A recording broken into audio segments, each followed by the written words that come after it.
I want to welcome the GMs and the wives, the godly men and the warm, inviting, feminine, empathetic women out there.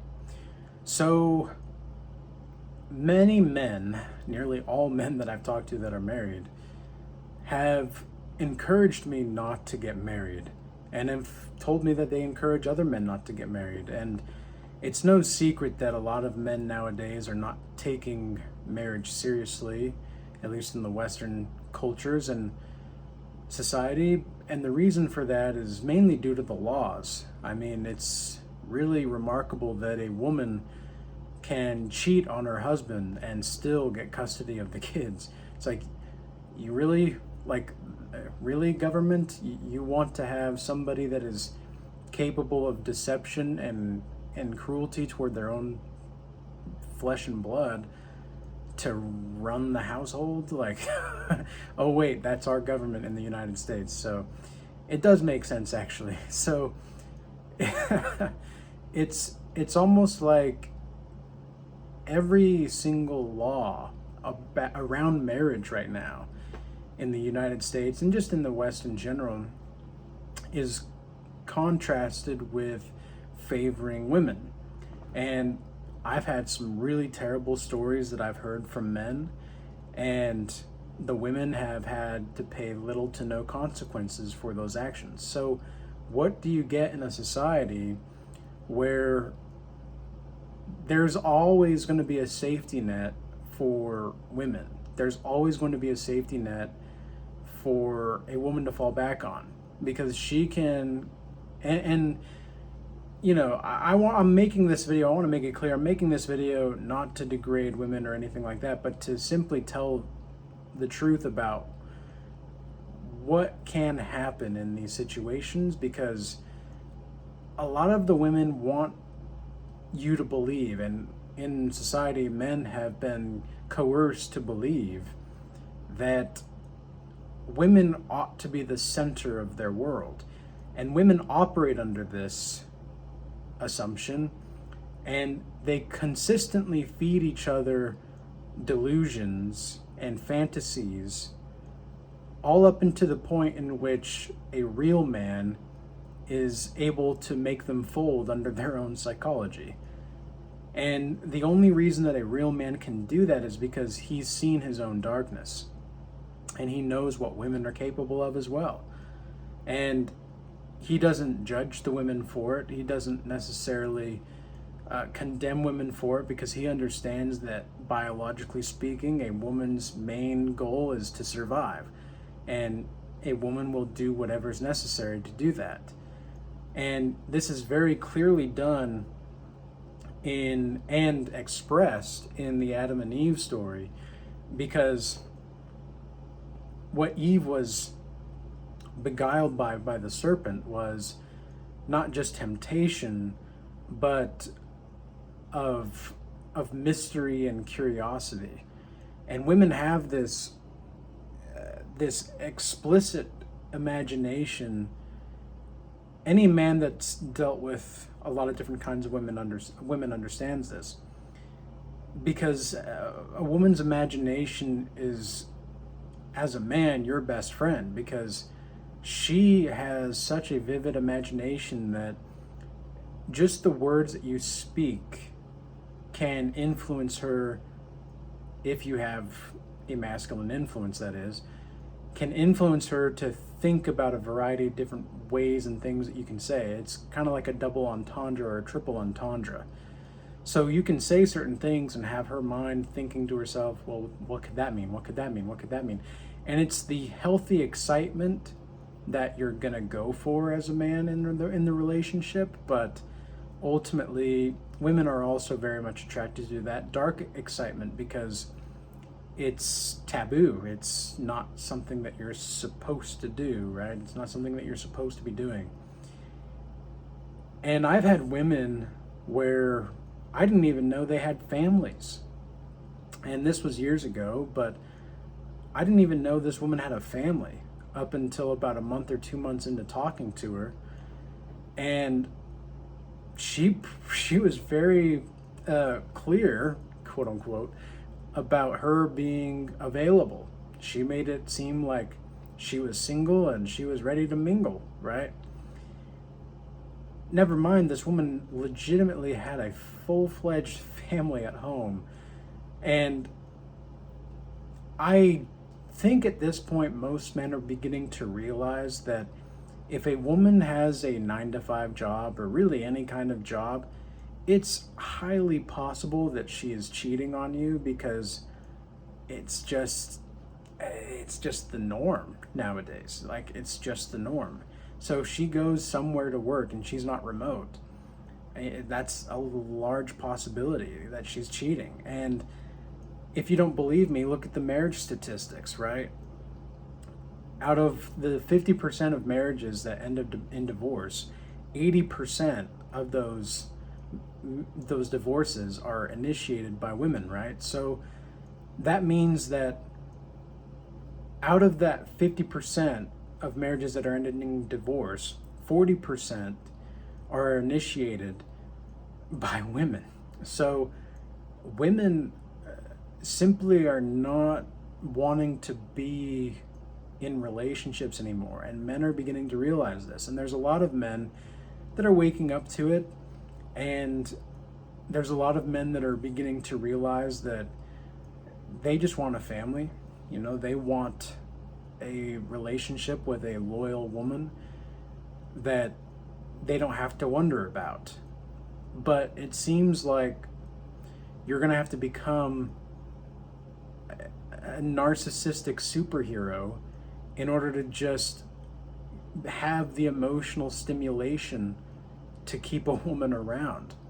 And a lot of men are saying, I'm out. And a lot of them are saying, I'm just going to focus on myself and I'm going to live my life in peace. And a lot of them are going to be in the relationships and they want to continue their bloodline. And I think what the healthy thing to do in this situation is to accept that at any point a woman could leave you and you her. That's really that. Marriage is not what it used to be anymore, at least legally speaking. Legally speaking, marriage is not at all what it used to be. So what do you do in a society which favors the divorcing of families and ostracizes people based off of their preferences of wanting a relationship, a long-term stable relationship? What do you get in a society when you do those things? Well, you get nowhere. You don't get anywhere. The creation of life comes to a halt, and spiritual death begins to run wild and rampant. And that's exactly what we're seeing today. And you know, even me myself, I think about how like it should not be this difficult. Like, it should not be this challenging to have a woman that wants a family. Like, it really shouldn't be this difficult, because I've built myself up to a certain extent. I know who I am. I know where I'm going. I have a plan. And yet it's almost like it's just let me give you some more perspective here. There was, at the gym today, there was a woman, and this just really gave me an indication on how out of touch women are with the male experience. Like, I knew that, like, I know it already, and I don't expect women to know it. I don't expect women to know that, but it just goes to show how out of touch they really are. There was a couple of women talking next to me while I was doing some curls, and they were talking about their relationships, because as women usually do, and they were talking about what the guy's got and his status, and oh, he's only got 2 family restaurants up in whatever city. And the woman was like, only 2 restaurants? Like, he needs to have at least 5 for you to consider him.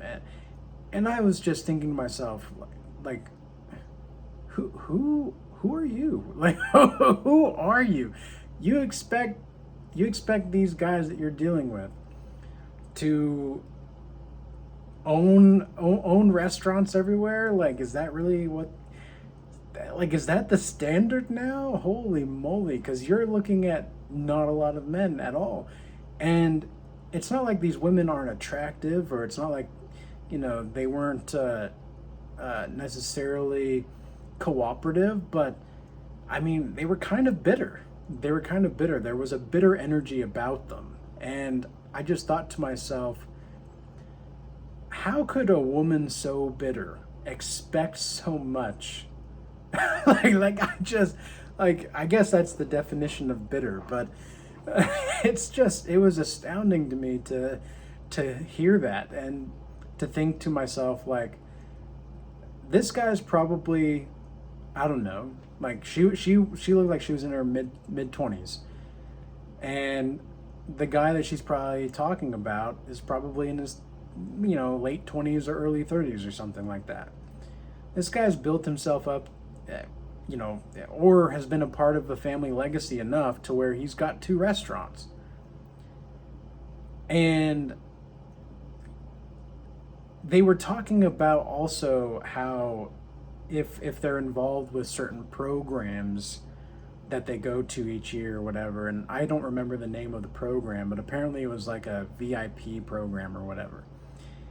And I just thought to myself,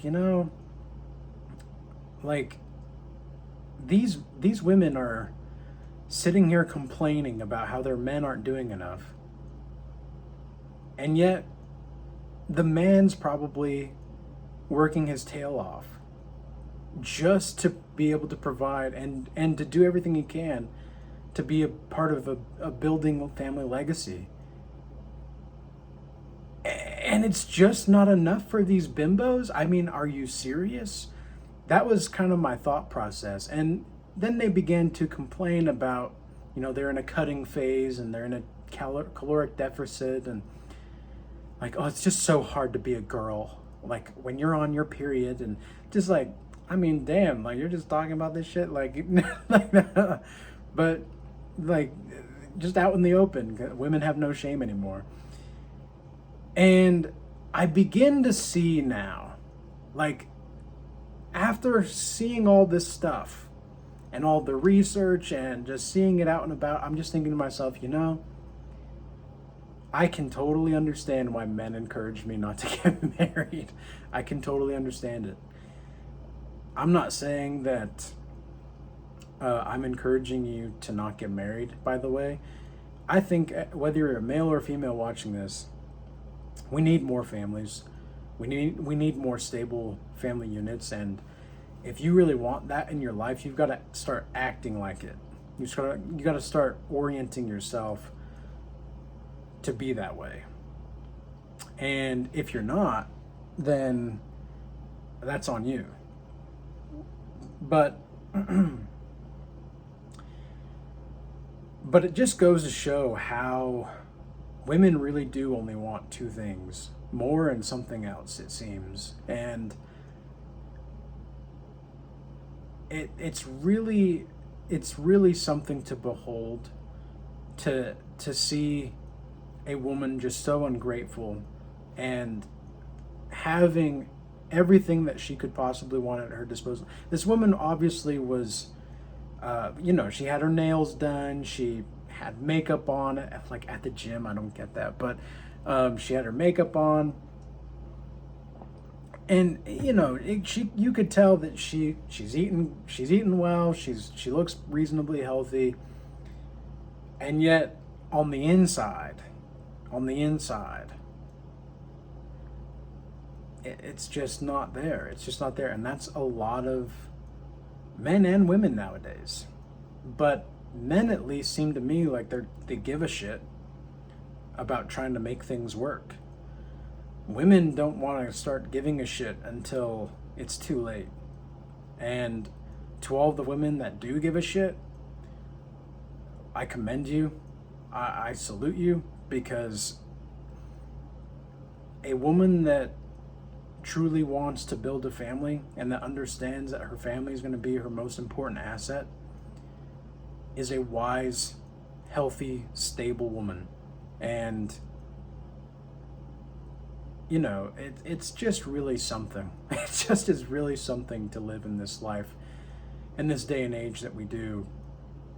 And to all of the men that are in any kind of way maybe discouraged, I'm not trying to discourage. I'm just trying to give the truth of what's going on and how things are going out because, you might think to yourself that these women are a certain way, and they are just not. I mean, I've been around, I'll say that, and it's not necessarily that I was a big player or anything, because I've been like I have been talking to women for like 3 years, but I haven't gone on a date in 3 years either, and probably longer than that actually. But it's because I've been putting myself first, and I've been welcoming women into my life when the situation seems right, but I make sure that they know that I'm looking for something long term. And this can be used as a test as well to screen women. Is one of the things that I do is I'll tell them right off the bat that I'm not interested in flings of any kind, and I follow Jesus, and if she doesn't want those things, or she doesn't want to follow those things, then we're not compatible. We might have chemistry, but we're not compatible. And that's that. Like, I wish you no ill will, and I wish you peace. That's it. Like, we're done. We're done here. And sometimes women are flabbergasted like that because they think of themselves as a 5-star hotel, and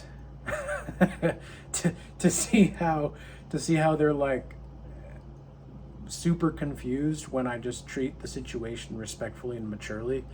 They sometimes don't get it, and then other women think that it's a very beautiful thing, even though, and they do respect it, even though they know that we're not compatible.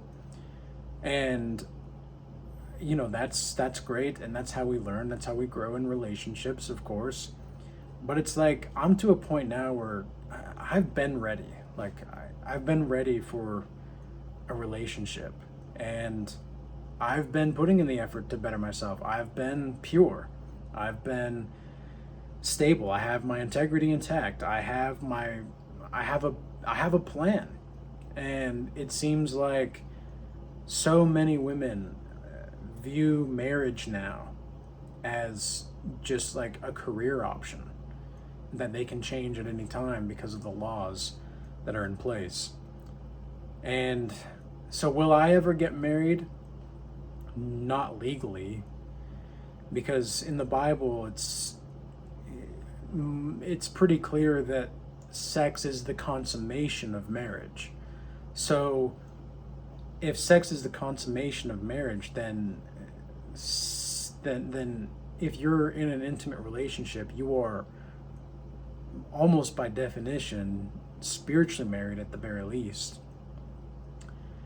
So you'll create a soul tie no matter what, but how that works is depending on how you move forward.